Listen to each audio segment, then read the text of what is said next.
So then, when you're in the way of waking up and finding out who you really are, you meet a character called a guru.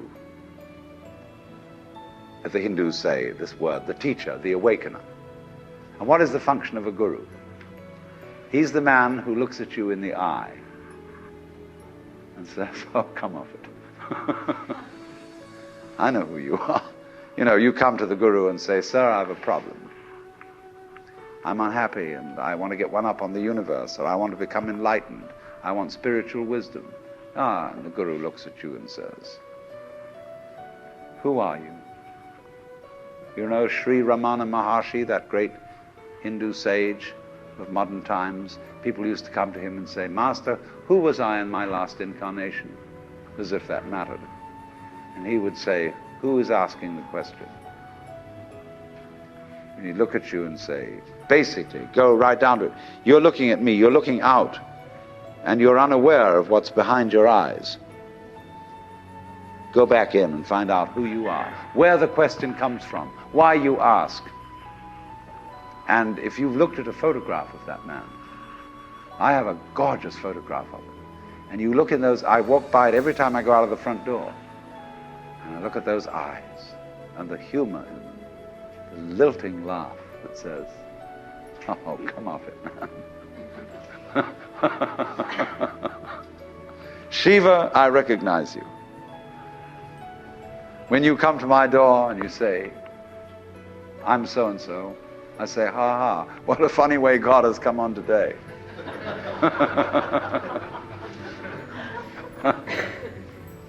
There are all sorts of tricks, of course, that gurus play. They say, well, we're going to put you through the mill. And the reason they do that is simply that you won't wake up until you feel you've paid a price for it.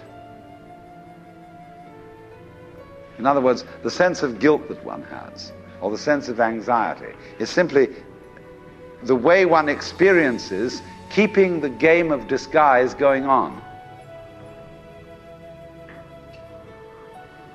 Do you see that? Supposing you say, I feel guilty. Christianity makes you feel guilty for existing. That somehow the very fact that you exist is an affront. You are a fallen human being.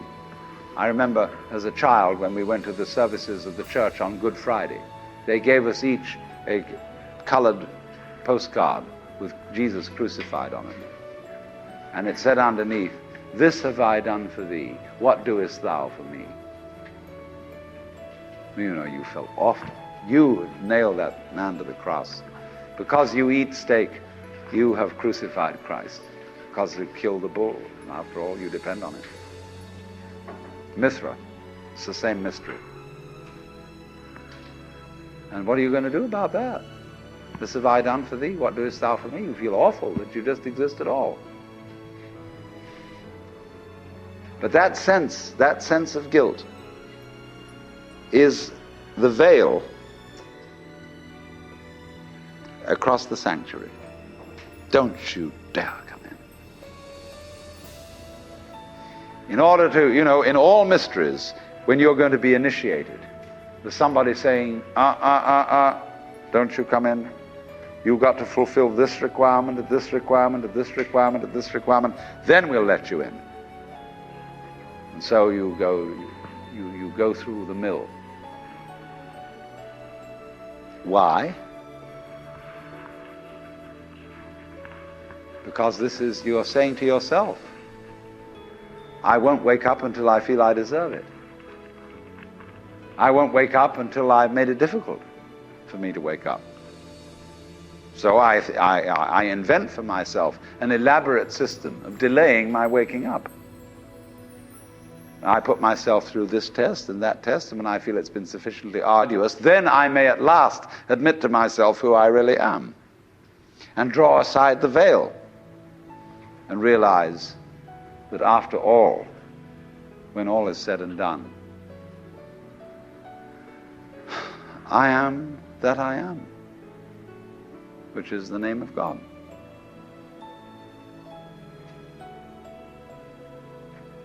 And when it comes to it, that's really rather funny.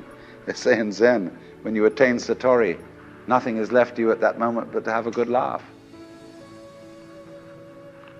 But naturally, all masters, Zen masters, yoga masters, every kind of master, puts up a barrier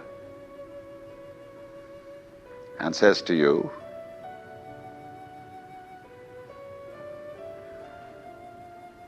he simply plays your own game. You know, we say anybody who goes to a psychiatrist ought to have his head examined.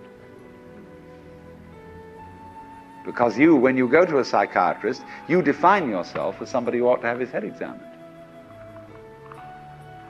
Same way, the Zen masters say anybody who studies Zen or comes to a Zen master ought to be given 30 blows with a stick.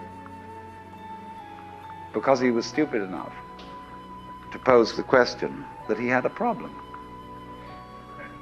But you're the problem. You put yourself in this situation. So it's a question fundamentally. Do you define yourself as a victim of the world or as the world?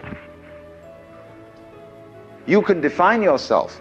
You see, if you identify you with what you call the voluntary system of the nerves and say, only that's me, and that's really a rather limited amount of my total performance, what I do voluntarily, then you've defined yourself as the victim in the game. And so you are able to feel that life was a trap. Something else, whether it was God or whether it was fate or whether it was the big mechanism, the system, imposed this on you. And you can say, poor little me. But you can equally well, and with just as much justification, define yourself not only as what you do voluntarily, but also what you do involuntarily. That's you too. Do you beat your heart or don't you? Or does it just happen to you? And if you define yourself as the works, then nobody's imposing on you. You're not a victim. You're doing it. Because you can't explain how you do it in words, because words are too clumsy. And it takes too long to say. You get bored with it. But actually, then you can say, with gusto, I am responsible for this life. Whether comedy or tragedy, I did it. And it seems to me that that is a basis for behavior and going on, which is more fundamentally joyous and profitable and great than defining ourselves as miserable victims or sinners or what have you.